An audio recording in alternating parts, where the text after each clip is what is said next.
Hello students, welcome back to another super exciting session on control systems. आज के class में हम Bode plot start करेंगे। Right, this is the first official session on Bode plot. पर आज का class आपको तभी समझ में आएगा जब आप 3 dB फ्रीक्वेंसी, कॉर्नर फ्रीक्वेंसी और अप्रोक्सीमेट प्लॉट पढ़ के आए हो। राइट, तो जो पहली बार चैनल पर आए हैं, इस लेक्चर से जस्ट ऊपर वाला लेक्चर प्लेलिस्ट में उसको जरूर देख लीजिए, क्योंकि वहां का कॉन्सेप्ट हम आज यहां पर यूज करने वाले हैं। राइट, तो बोर्ड प्लॉट के पहले लेक्चर में हम एक ओपन लूप ट्रांसफर फंक्शन के लिए बोर्ड प्लॉट बनाना सीखेंगे। राइट, आज के क्लास में हम बेसिक फंडा सीखेंगे और नेक्स्ट क्लास में हम सारे मेजर इंपॉर्टेंट टेस्ट सिग्नल्स के लिए बोर्ड प्लॉट बनाएंगे। तो सबसे पहले बेटा ओपन लूप ट्रांसफर फंक्शन जान लेते हैं क्या होता है। ये एक ऐसा फंक्शन है जिसमें ये एक ऐसा ट्रांसफर फंक्शन है जिसमें फीडबैक नहीं होता। राइट, आपको क्लियरली दिख रहा है यहां पर कोई फीडबैक नहीं है। तो इस ट्रांसफर फंक्शन को हम मान लेते हैं कि हमने लिख दिया ts। अब अगर हमें बोर्ड प्लॉट बनाना है तो हमें एक्चुअली करना क्या है, हमें एस डोमेन से जे ओमेगा यानी कि फ्रीक्वेंसी डोमेन में जाना है।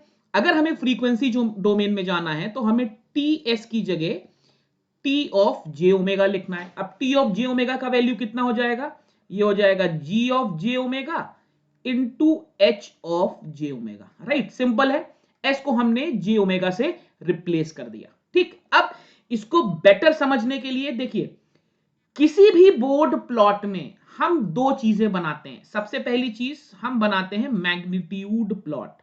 Right, magnitude plot. दूसरा हम बनाते हैं फेज प्लॉट।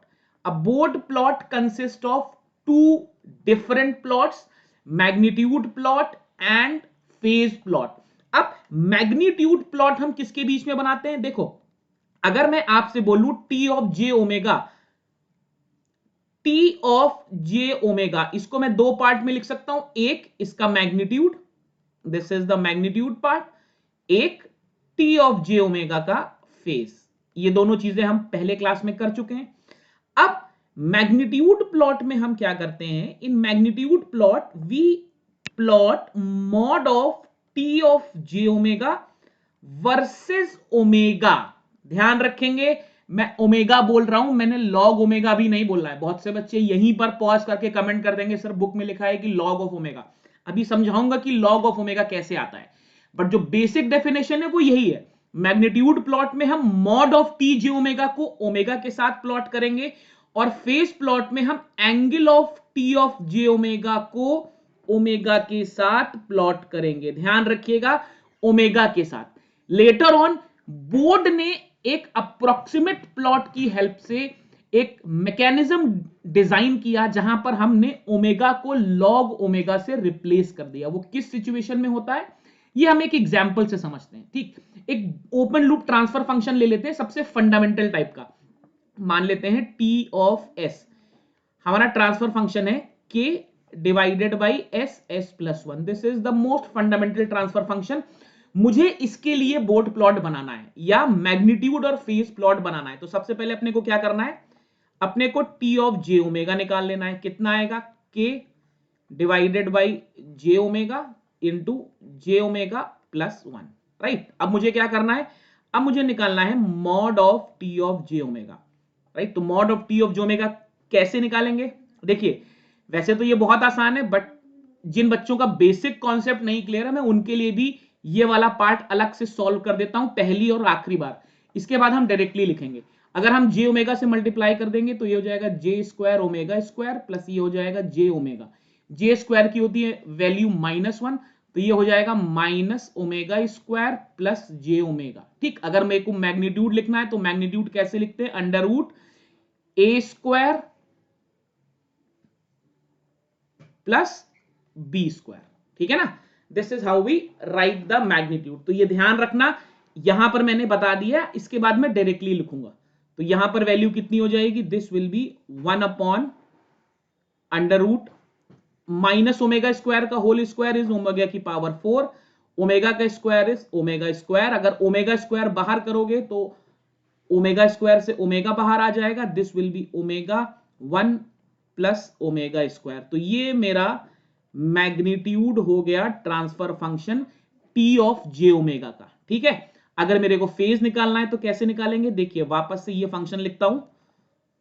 इस वाले क्वेश्चन में मैं आपको सब कुछ करके दिखाऊंगा, छोटी सी छोटी चीज निकाल के दिखाऊंगा।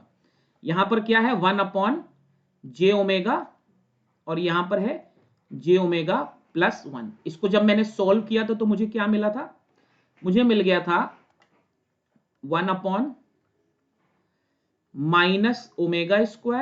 + j ω। ये मैंने आपको सॉल्व करके निकाल दिया। अब अगर मुझे एंगल निकालना है t ऑफ j ω का, कैसे निकालूंगा, देखिए 1/j ω, इसको मैं क्या लिख सकता हूं, 1/0 + j ω। जब इसका tan इनवर्स निकालूंगा तो tan इनवर्स y/x, भाई x की जगह 0 है, रियल पार्ट तो 0 है, anything upon 0 is infinity, tan inverse infinity is 90, tan 90 की वैल्यू इंफिनिटी होती है, लेकिन j ω डिनोमिनेटर में है तो -90। समझ में आया, राइट। अगर आपको बेसिक j ऑपरेशंस पढ़ना है, आपको नहीं आता है, तो नेटवर्क एनालिसिस एंड सिंथेसिस के प्लेलिस्ट में एक लेक्चर है जे नोटेशन, उसको पढ़ लीजिएगा, उसमें आपको सब कुछ समझ में आ जाएगा। 15-20 मिनट का लेक्चर है, मैंने कैलकुलेटर से भी निकालना बताया है और ऐसे जैसे कंट्रोल सिस्टम में यूज होगा वैसे भी बताया है, ठीक है। अच्छा, 1 + j ω, इसको कैसे निकालेंगे, tan इनवर्स y कितना है ओमेगा, x कितना है 1, तो ये कितना आ जाएगा, tan इनवर्स ओमेगा, लेकिन डिनोमिनेटर में है तो minus tan inverse omega, right. तो क्या आ गया, ये आ गया मेरा, this one is my angle and this is my mod. अब यहां पर आप क्लियरली देख सकते हो, इसका मैग्नीट्यूड रिस्पॉन्स प्लॉट करना आसान है।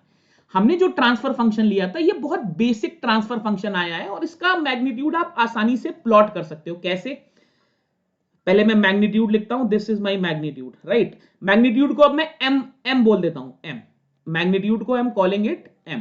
तो m का वैल्यू कितना आया बेटा, m का वैल्यू आया है 1/ω √1 + ω²। Now I want to plot it, कैसे प्लॉट करूं, यहां मैंने m बनाया, फिर मैं बोल रहा हूं, ध्यान दीजिएगा, मैंने अभी यहां पर ओमेगा लिखा हुआ है, मैंने लॉग ओमेगा नहीं बताया, ठीक। अच्छा, जब ओमेगा की वैल्यू 0 होगी तो एनीथिंग अपॉन 0 इज इंफिनिटी, भाई एनीथिंग अपॉन 0 इज इंफिनिटी, तो जिस समय ओमेगा 0 है उस समय मैग्नीट्यूड इनफाइनाइट है, और जिस समय ये इंफिनिटी है तो anything upon infinity is 0, right. तो आपको जो कर्व मिलेगा वो एक हाइपरबोलिक कर्व मिलेगा, ऐसा you will get a hyperbolic magnitude response. लेकिन यहां पर यह निकालना आसान था, भाई आपको जो ट्रांसफर फंक्शन मिला उसका मैग्नीट्यूड प्लॉट करना रिलेटिवली इजी था, ऐसा हमेशा नहीं होगा। जरा फेस की बात करते हैं, तो mod of T of J omega, ये कितना आया था, -90 माइनस tan इनवर्स ओमेगा। अब मेरे को इसको प्लॉट करना है, तो ठीक है भाई, लेट अस प्लॉट दिस। यहां मैंने बना दिया ओमेगा, जब ओमेगा 0 है तो tan इनवर्स 0 इज 0, तो एंगल कितना आ जाएगा, -90। जब ओमेगा इंफिनिटी है तो tan इनवर्स इंफिनिटी इज, भाई tan 90 की वैल्यू इंफिनिटी होती है तो tan इनवर्स इंफिनिटी इज 90, तो -90 इंटू -90 -180 आ जाएगा। इसका मतलब हुआ मेरा जो रिस्पॉन्स है ये इन दो वैल्यूज के बीच में वेरी करेगा, यस और नो। एंड आप जान रहे हो कि मैं tan के फंक्शन में ऑपरेट कर रहा हूं, तो मेरा ग्राफ कैसा आएगा, this is how my graph will look like. तो ऐसा आएगा मेरा मैग्नीट्यूड, ये आएगा मेरा मैग्नीट्यूड प्लॉट, ये आएगा मेरा फेज प्लॉट। बात समझ में आई, राइट। अब प्रॉब्लम क्या है, यहां पर हमारा ट्रांसफर फंक्शन ऐसा था कि बहुत सिंपल इजी मैग्नीट्यूड और फेज प्लॉट आ गया। यहां पर बोर्ड ने एक अप्रोक्सीमेशन यूज किया, राइट, जिसको हम लोगों ने लास्ट क्लास में पढ़ा था, अप्रोक्सीमेट प्लॉट। अप्रोक्सीमेट प्लॉट के कॉन्सेप्ट के अकॉर्डिंग हमें एग्जैक्ट प्लॉट बनाने की जरूरत नहीं है, हमें जरूरत है कॉर्नर फ्रीक्वेंसीज निकालने की। कॉर्नर फ्रीक्वेंसीज क्या है, अगेन लास्ट क्लास में बताया था, जहां पर ट्रांसफर फंक्शन अपना नेचर चेंज करता है, ठीक है ना, वो पॉइंट्स पर एसिम्प्टोटिक अप्रोक्सीमेशन लेना है। अब ये वर्ड्स जिनको नए लग रहे हैं, जस्ट इससे ऊपर वाला लेक्चर देख लो, मैं फिर कह रहा हूं 15-20 मिनट का लेक्चर है, सब समझ में आ जाएगा, राइट। तो मुझे अगर इस ग्राफ को और आसान करना है, और यही मैं सारे बोर्ड प्लॉट्स में करूंगा, जो लोग क्वांटम से या लोकल बुक से पढ़ के आ रहे हैं उनको यहां पर प्लॉट्स ऐसे नहीं दिखते, उनको लीनियर दिखते हैं, वही मैं करने जा रहा हूं। अब मैं बोर्ड प्लॉट को अप्रोक्सीमेट करने जा रहा हूं यूजिंग एसिम्प्टोटिक अप्रोक्सीमेशन। तो हमने क्या किया, हमने सबसे पहले मैग्नीट्यूड का अप्रोक्सीमेशन किया। अब मेन कॉन्सेप्ट आएगा जो आपके सेमेस्टर एग्जाम में यूज होगा। मेरा मैग्नीट्यूड आ रहा था 1/ओमेगा। अभी आपको यह भी समझ में आएगा कि ऐसा क्यों किया, 1+ओमेगा²। तो बोर्ड ने बोला कि हम मैग्नीट्यूड को डेसिबल्स में निकालते हैं। तो अगर हम इसको डेसिबल में निकाल लें, m इंटू dB, ये कितना आ जाएगा, 20 log⁻10 ओमेगा 1+ओमेगा² की पावर -1 आ जाएगा भाई। log a/b की वैल्यू होती है log a minus log b, ठीक है, या log 1/x की वैल्यू होती है माइनस log x। x ऊपर जाके -1 हो जाता है, वही मैंने किया। दूसरा, मैं सारे कंसर्न फॉर्मूले लिख रहा हूं। log ab की वैल्यू होती है log a plus log b, ये सब यहां यूज करूंगा। तो अब यहां पर देखो a प्लस b है, तो मैं mdb को क्या लिख सकता हूं, I can write it as 20 log10 omega, यहां पर -1 था तो ये माइनस यहां लगा दो, -20 log10 1+ओमेगा² की पावर 1/2, 1/2 यहां आ जाएगा। तो mdb आ जाएगा -20 log10 ओमेगा -10 log10 1+ओमेगा²। अब इस एक्सप्रेशन में एक प्रॉब्लम है, दिस इज द प्रॉब्लम। ये है मेरा नॉन लीनियर टर्म, आप समझ पा रहे हो, this is a non linear term. यहां तो आपको 1+x² दिख रहा है, आगे जब कॉम्प्लेक्स क्वेश्चंस आएंगे तो क्वाड्रेटिक इक्वेशन बड़ी कॉम्प्लेक्स बन जाएगी। और अगर मैं आपसे कहूं कि एक नॉन लीनियर ग्राफ को प्लॉट करो तो ये इतना आसान नहीं है, ठीक है। यहीं पर बोर्ड ने एसिम्प्टोटिक अप्रोक्सीमेशन यूज किया, और एसिम्प्टोटिक अप्रोक्सीमेशन यूज करके इस नॉन लीनियर टर्म को लीनियर टर्म में कन्वर्ट करना शुरू किया। अगर मेरे को नॉन लीनियर से लीनियर में कन्वर्ट होना है तो मेरे पास एक ही ऑप्शन है, that is asymptotic approximation, right. वही अप्रोक्सीमेशन जो हम लास्ट क्लास में करके आए हैं। तो यही चीज अब हम यहां पर करेंगे, हम अपने मैग्नीट्यूड रिस्पांस में एसिम्प्टोटिक अप्रोक्सीमेशंस करेंगे, ठीक। अब वापस से अपना m चेक करते हैं, this is the value of m। अब हमारे पास दो केस हैं, देखिए सबसे पहली चीज कॉर्नरिंग फ्रीक्वेंसी आइडेंटिफाई करें कि कॉर्नरिंग फ्रीक्वेंसी क्या है। ऑब्वियसली क्लियरली मुझे दिख रहा है, अगर मैं वापस से m की वैल्यू लिखूं, mdb this is -20 log10 omega -10 log10 1+ओमेगा²। अब दो केस बना लेते हैं। केस 1, अगर मैं आपसे कहूं ओमेगा की वैल्यू 1 से बहुत ज्यादा है, इस टर्म को देखो, अगर मैं आपसे बोलूं कि ओमेगा की वैल्यू 1 से बहुत ज्यादा है, इसका मतलब 1+ओमेगा² को मैं ओमेगा² मान लूंगा।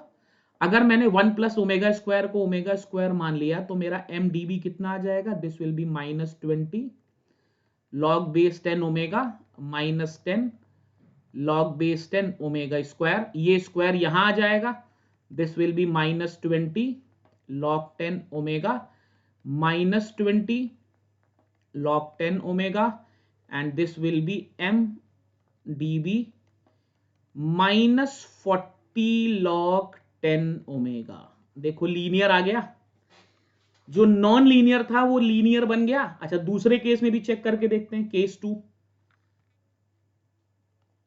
केस 1 में मैंने क्या लिया था, मैंने मान लिया था ओमेगा का वैल्यू 1 से बहुत ज्यादा है। केस 2 में मैं मान लेता हूं ओमेगा का वैल्यू 1 से बहुत कम है।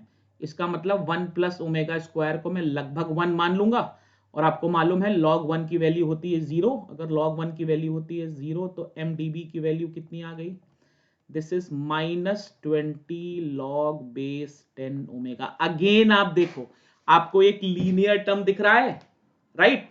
अब ध्यान से इस एक्सप्रेशन को देखो बेटा, और इस एक्सप्रेशन को देखो। यहीं से आपका वो वाला कॉन्सेप्ट आता है जो आप अपनी लोकल बुक में पढ़ते हो। हम मैग्नीट्यूड वर्सेस ओमेगा का जो ग्राफ बना रहे थे भाई, मैग्नीट्यूड प्लॉट में हम क्या कर रहे थे, मैग्नीट्यूड को ओमेगा पे प्लॉट कर रहे थे। अब हम क्या कर रहे हैं, हम मैग्नीट्यूड को डीबी में रख रहे हैं और ओमेगा की जगह लॉग ओमेगा को प्लॉट कर रहे हैं। अब आप बोलोगे कि सर इसकी नीड क्या है, क्यों हम लॉग ओमेगा में प्लॉट करें, व्हाई नॉट इन ओमेगा। तो मैं आपको समझाता हूं, ठीक है। मान लीजिए एक सिस्टम है जिसका गेन वेरी कर, या जिसका मैग्नीट्यूड वेरी कर रहा है, ध्यान से समझना लॉजिक। एक सिस्टम है जिसका मैग्नीट्यूड वेरी कर रहा है 0.01 से लेके 10 टू द पावर 3 तक, ठीक। और आप लॉग में प्लॉटिंग नहीं कर रहे हो, आप लॉग स्केल पे, लॉग पेपर पे प्लॉट नहीं कर रहे हो, आप एक नॉर्मल ग्राफ यूज कर रहे हो। तो मुझे बताओ, चाहे कितनी भी प्रिसाइज स्केल ले लो, 0.01 से लेके 1 2 3, इतना ज्यादा वेरिएशन क्या आप ग्राफ पेपर पे दिखा पाओगे? सोच के देखो। 0.01, एक मैग्नीट्यूड 0.01 है और एक मैग्नीट्यूड 1000 है, कैसे स्केल सेट करोगे? और 1000 तो मैंने बहुत छोटा सा टर्म लिया, मान लीजिए 10 टू द पावर 5 है, 10 टू द पावर 10 है। तो आप मुझे बताओ, और एक तरफ है 0.00001, तो 0.00001 से 10 टू द पावर 10, कितना बड़ा वेरिएशन है, कैसे प्लॉट करोगे? लेकिन एक ट्रिक है हमारे पास। मुझे एक बात बताओ, 0.01 लॉग में कितना आएगा? लॉग 0.01 ये कितना आएगा बेटा? -2 आ जाएगा। भाई इसको लिखोगे 10 to the power -2, this is log 10 to the power -2, ये आ जाएगा -2। 10 टू द पावर 3 कितना आएगा बेटा? 10 टू द पावर 3 आ जाएगा 3। अब आप देखो, वो मैग्नीट्यूड जो आपको नॉर्मली 0.01 से 1000 तक ले जाना था, वो लॉग स्केल पे आपको केवल -2 से 3 तक ले जाना है। अब समझ में आ रहा है कि क्यों लॉग ओमेगा पे प्लॉट करते हैं, क्यों नॉर्मल ओमेगा पे प्लॉट नहीं करते। बात समझ में आई, राइट? ये बहुत इंपॉर्टेंट कॉन्सेप्ट है। आपसे पूछा भी जाता है कि why are we using log scale when we are drawing Bode plot. और अगर आप थर्ड ईयर में हो, कम्युनिकेशन इंजीनियरिंग पढ़ चुके हो, चाहे इलेक्ट्रिकल डिपार्टमेंट में हो चाहे इलेक्ट्रॉनिक्स डिपार्टमेंट में हो, कम्युनिकेशन इंजीनियरिंग तो पढ़ी होगी। आपने जब एम्पलीट्यूड रिस्पॉन्सेस प्लॉट किए थे, आप कोई भी स्टैंडर्ड बुक बीपी लाठी उठा के देख लो, जो प्लॉट्स बने हुए हैं, एम्पलीट्यूड, मैग्निफिकेशन या कुछ भी, एम्पलीफायर का सर्किट, रिस्पॉन्स, फ्रीक्वेंसी रिस्पॉन्स, आपने एक्चुअली बोर्ड प्लॉट ही बनाया है। हमेशा एक्स एक्सिस पर आपने लॉग ही यूज किया है। वापस से वीडियो को पॉज करके कोई भी स्टैंडर्ड बुक उठा के देख लो। आपने चूंकि अभी तक बोर्ड प्लॉट पढ़ा नहीं था, तो आप उसको फिजिकली रिलेट नहीं कर पा रहे थे। अब I guess you are in a better position to relate कि क्यों हम मैग्नीट्यूड्स को डेसिबल में रख रहे हैं और क्यों ओमेगा को लॉग ओमेगा में रख रहे हैं। यस, बात क्लियर है? ठीक, चलो अब एक और इंपॉर्टेंट चीज देखो, ठीक है। ये क्लास बहुत इंपॉर्टेंट है, बोर्ड प्लॉट का बिल्डिंग ब्लॉक है, आप समझ लो, ठीक है। मान लो मैंने ये वाला चीज उठा लिया, राइट। अब यहां पे मुझे बताओ, अगर मैं आपको बोलूं कि मैं mdb को log ओमेगा से डिवाइड कर दूं, भाई y एक्सिस पर आपने ये प्लॉट किया है, x एक्सिस पर आपने ये प्लॉट किया है, तो एक्चुअली ये है क्या? ये y बाई एक्स ही तो है, और y बाई एक्स तो बेटा स्लोप होता है। समझ में आ रहा है? देखो कैसे चीजें आसान हो गई। मैंने केस 2 के लिए आपको दिखाया, केस 1 के लिए भी सिंपल है। अगर आप केस 1 की बात करो, ये केस 1 है, यहां पर स्लोप कितनी आ जाएगी भाई? केस 1 में स्लोप -40 आ जाएगी। यस और नो? आप देख रहे हो, आपने जब डेसिबल में कन्वर्ट किया तो आप सीधे y बाई एक्स से स्लोप पे आ गए। यहां पर भी आप सीधे y बाई एक्स से स्लोप पे आ गए। आपकी स्लोप कितनी आ गई? आपकी स्लोप आ गई -20। यहां पर स्लोप आ गई -40। चीजें कितनी आसान हो गई। -40 की स्लोप नहीं बना पाओगे आप? बिल्कुल बना लोगे। ठीक, अब एक चीज और देखो, एक्स एक्सिस पर आपने क्या प्लॉट किया है? एक्स एक्सिस पे आपने प्लॉट किया है log 10 ओमेगा। ठीक, दो अलग अलग वैल्यू ले लो। मान लो x2 आपको मिल रहा है log 10 ओमेगा 2 पे, x1 आपको मिल रहा है log 10 ओमेगा 1 पे। डेल्टा x की वैल्यू होती है x2 माइनस x1, ये आएगी log omega 2 minus log omega 1। Delta x मिल जाएगा log 10 ओमेगा 2 अपॉन ओमेगा 1 मिल जाएगा। अब if delta x is equal to 1 units, मान लो डेल्टा x 1 है, मतलब आपने x एक्सिस पर 1 यूनिट का चेंज किया। अब ध्यान से देखना, तो 1 is equal to log base 10 omega 2 upon omega 1। तो मुझे बताओ, क्या ओमेगा 2 अपॉन ओमेगा 1 10 नहीं आ जाएगा? मतलब आप समझ रहे हो, आपने x एक्सिस पर डेल्टा x, आपने x एक्सिस पे तो प्लॉट कर रखा था, आपने x एक्सिस पर 1 यूनिट का चेंज किया, लेकिन ओमेगा 2 अपॉन ओमेगा 1 कितना चेंज हो गया? 10 गुना हो गया, 10 टाइम्स हो गया। इसीलिए हम यहां पर जो यूनिट यूज करते हैं वो यूज करते हैं डिकेड। बहुत से बच्चों को कंफ्यूजन रहता है कि भाई यूनिट क्या होगी, तो आप मुझे बताओ स्लोप की यूनिट कितनी होगी? What will be the unit of the slope, या मैग्नीट्यूड रिस्पॉन्स जो आप निकाल रहे हो, या आपने यहां पर स्लोप कितनी निकाली? ये केस 1 में आपने स्लोप निकाली है, केस 1 में आपने जो स्लोप निकाली है दैट इज -40 dB पर डिकेड। समझ गए डिकेड कहां से आ रहा है? केस 2 में आपने क्या स्लोप निकाली?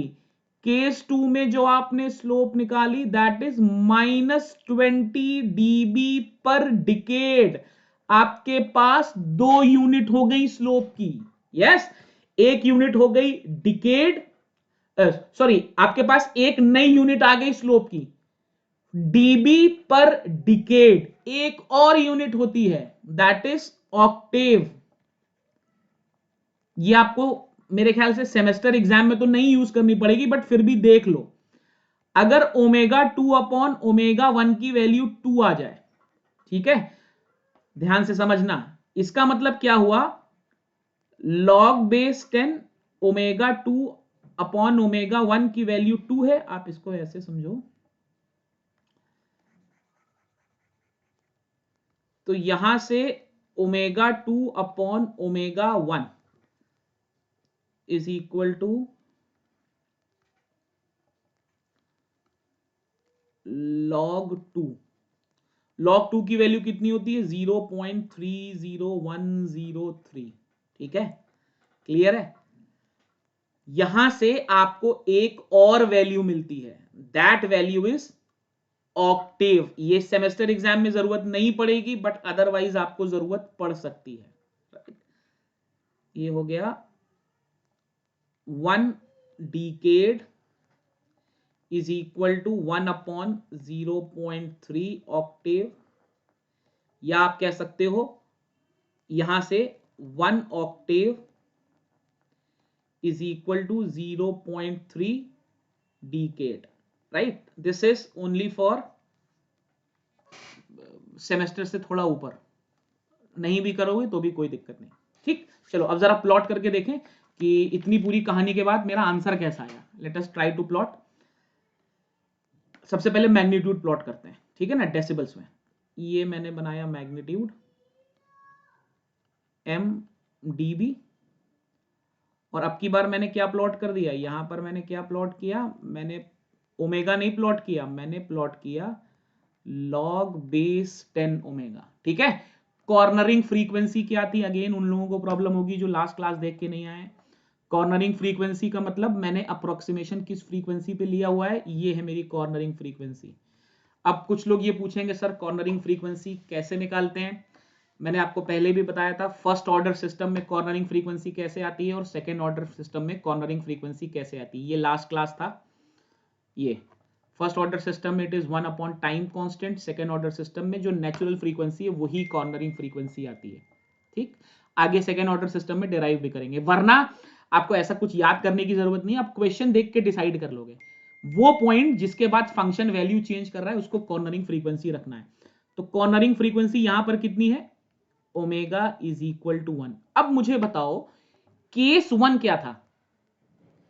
केस 1 था ओमेगा की वैल्यू थी 1 से बड़ी। जब ओमेगा की वैल्यू 1 से बड़ी है तब स्लोप कितनी है, -40। जब ओमेगा की वैल्यू 1 से छोटी है तब स्लोप कितनी है, -20। तो जब ओमेगा की वैल्यू 1 से छोटी है तो ये एक पॉइंट बना लो ऐसे, ये जब ओमेगा की वैल्यू 1 से छोटी है तब आपने स्लोप कर दी -40, राइट, सॉरी -20, ये हो गई -20 डीबी पर डिकेड।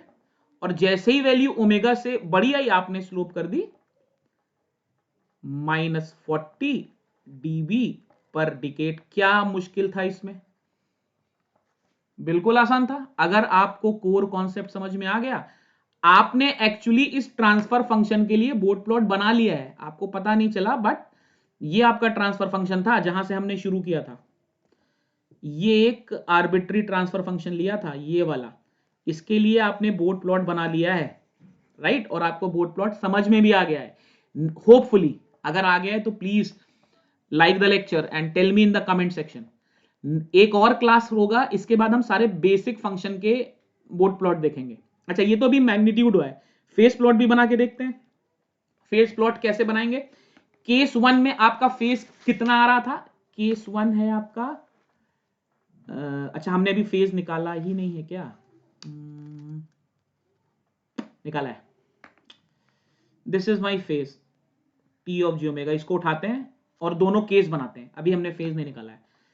जो angle T of G omega आया था that is -90 minus tan inverse omega. चलो भाई, angle T of J omega is -90 minus tan inverse omega. तो दो केस ले लेते हैं। केस 1, जब ओमेगा की वैल्यू 1 से बहुत ज्यादा है, 1 से बहुत, भाई 1 कॉर्नरिंग फ्रीक्वेंसी थी, अगर ओमेगा की वैल्यू 1 से बहुत ज्यादा है इसका मतलब क्या हुआ, omega is tending to infinity. इसका मतलब क्या हुआ, ये हो गया -90 minus tan inverse infinity, tan inverse infinity is again 90, तो आपका फेस कितना आ जाएगा, -180 आ जाएगा। समझ में आया पहला अप्रोक्सीमेशन। केस 2, देखो आपके दिमाग में ये आ सकता है कि ओमेगा 1 से बहुत ज्यादा था तो सर ने इंफिनिटी क्यों ले लिया। देखिए, हमेशा एक्सट्रीम पर, यही लास्ट क्लास का कॉन्सेप्ट था। जब बोर्डे ने बोला कि हम एग्जैक्ट कर्व क्यों बनाएं, हम एक्सट्रीम पॉइंट्स पर एसिम्प्टोट्स यानी कि टेंजेंट्स इनको चेक कर लें और हमें एक बेसिक आइडिया लग जाए कि कर्व कैसे इंक्रीज कर रहा है या कैसे डिक्रीज कर रहा है। यही उन्होंने किया और यही हम भी कर रहे हैं। केस 2 में अगर हम ओमेगा को 1 से बहुत छोटा मान लें, जब हम ओमेगा को 1 से बहुत छोटा मान लेंगे तो ऑब्वियसली इसको जीरो कर लेंगे। तो tan इनवर्स जीरो कितना आता है, जीरो। अगर tan इनवर्स जीरो आता है तो मेरा फेस कितना आ जाएगा, -90 आ जाएगा। यस। अब यहां पर एक चीज देखो, बहुत मजेदार चीज है। जरा पहले फाई बनाएं। पहले मैं फाई को बनाता हूं ओमेगा पे, राइट। ये मैंने बनाया ओमेगा, दो वैल्यू है, एक है आपकी -90, एक है आपकी -180। तो टेक्निकली मेरा रूल क्या कह रहा है, रूल कह रहा है अगर ये ओमेगा इज इक्वल टू 1 है तो ओमेगा इज इक्वल टू 1 से पहले मेरा फेज कितना था, 90 था। लेकिन ओमेगा इज इक्वल टू 1 के बाद मेरा फेज कितना हो गया, 180 हो गया, राइट। बट प्रॉब्लम क्या है, ऐसा नहीं है कि ये गलत है, ये ठीक है। प्रॉब्लम यहां पर क्या है, आप अगर ध्यान से देखोगे तो कॉर्नरिंग फ्रीक्वेंसी पर एब्रप्टली फेस चेंज हो रहा है। ऐसा प्रैक्टिकली तो नहीं हो सकता ना, -90 से फेज सीधे -180 थोड़ी हो जाएगा भाई। डिक्रीमेंट ये कोई 1 और 0 थोड़ी चल रहा है, कि -90 था और अगले ही सेकंड -180 हो गया। तो जब हम लॉगरिदमिक स्केल यूज करते हैं ना, तो ये जो डिग्रेडेशन है ये ग्रेसफुल हो जाता है। देखिए, मैं ओमेगा की जगह अगर लॉग ओमेगा बना दूं, ध्यान से देखना, मैं ओमेगा की जगह लॉग ओमेगा बना दूं, यहां पर फाई रहने दूं, ये मेरी कॉर्नरिंग फ्रीक्वेंसी थी 1। मैंने क्या किया, मैं कॉर्नरिंग फ्रीक्वेंसी से एक डिकेड लेफ्ट जाऊं, एक डिकेड राइट जाऊं। अब डिकेड मैं बोल रहा हूं, डिकेड आप समझ रहे हो, log 10, yes, decade is 10 times log 10। तो जब मैं 1 से एक डिकेड पीछे जाऊंगा तो मैं कहां पहुंच जाऊंगा, 0.1 पे पहुंच जाऊंगा। डिकेड अगेन log ओमेगा पे चल रहा हूं, और जब मैं 1 से एक डिकेड आगे जाऊंगा तो मैं 10 पे पहुंच जाऊंगा। एक्चुअली होता क्या है, आपका जो कर्व बनता है ये ऐसे नॉन ग्रेसफुली डिग्रेड नहीं होता, ये ऐसे चेंज होता है। जब आप सेमेस्टर एग्जाम में बनाओगे तो 0.1 तक आप 90 दिखाओगे, दिस इज -90, दिस इज -180, और यहां पर दिखाओगे 180, और यहां से यहां तक आप एक स्ट्रेट लाइन से इसको ज्वाइन कर दोगे। ठीक, अब इससे फायदा क्या हुआ, देखिए, ये वाला जो पॉइंट है 90 और 180 के बीच में 45 आएगा, और 90 में उस 45 को जोड़ोगे तो यहां 135 आएगा। अगर आप इसके मिड पॉइंट पर फाई चेक करोगे तो वो -135 ही आएगा। तो जब कभी भी आप फेज प्लॉट करोगे, चाहे कैसा भी ट्रांसफर फंक्शन हो, पहले आप नॉर्मल फेज प्लॉट कर लो, राइट, ऐसे नॉर्मल फेज प्लॉट कर लो। उसके बाद जो भी कॉर्नरिंग फ्रीक्वेंसी है उससे कुछ डिकेड के मल्टीपल्स, नॉर्मली 1 डिकेड का मल्टीपल लेफ्ट जाओ, 1 डिकेड का मल्टीपल राइट जाओ, और वहां से uniform straight line y is equal to -mx या y is equal to mx, नीचे आ रहा है या ऊपर आ रहा है इस पर डिपेंड करता है, ये लाइन बना दो and you will get your phase response. I hope आपको समझ में आया होगा, राइट। ये बिल्कुल कोर कॉन्सेप्ट है बोर्ड प्लॉट बनाने का, मैंने बिल्कुल जीरो से समझाया है। अगर आपको कुछ भी नहीं आता है बोर्ड प्लॉट के बारे में तब भी आप ये समझ सकते हो। अगर आपको जे ओमेगा निकालना भी नहीं आता है तो वो भी मैंने आपको इस क्लास में समझा दिया है। मैं फिर बोलूंगा, हो सकता है आप थर्ड ईयर में आ गए हो लेकिन आपको जे ओमेगा पे ऑपरेट करना नहीं आता हो, तो इस चैनल पे नेटवर्क एनालिसिस एंड सिंथेसिस की एक प्लेलिस्ट है, उस पर एक जे नोटेशन का वीडियो है, उसको जरूर देख लेना। तो बोर्ड प्लॉट में जो छोटे मोटे कंफ्यूजन है वो नहीं होंगे, राइट। चलो, thank you for the session. इसके बाद हम लोग नेक्स्ट क्लास में बेसिक सिग्नल्स के, जैसे 1 के लिए बोर्ड प्लॉट, के के लिए बोर्ड प्लॉट, एस के लिए बोर्ड प्लॉट, 1/s के लिए बोर्ड प्लॉट, तो एक क्लास में वो जितने स्टैंडर्ड सिग्नल्स हैं उन सबके लिए बोर्ड प्लॉट बनाएंगे, right. Again our very humble request, we desperately need student support. Channel पर व्यूज ठीक हैं, सब्सक्रिप्शन बहुत कम है, आप लोग देख रहे हो बट सब्सक्राइब नहीं कर रहे हो। Please subscribe us so that we are motivated to bring up such super amazing sessions. Thank you very much.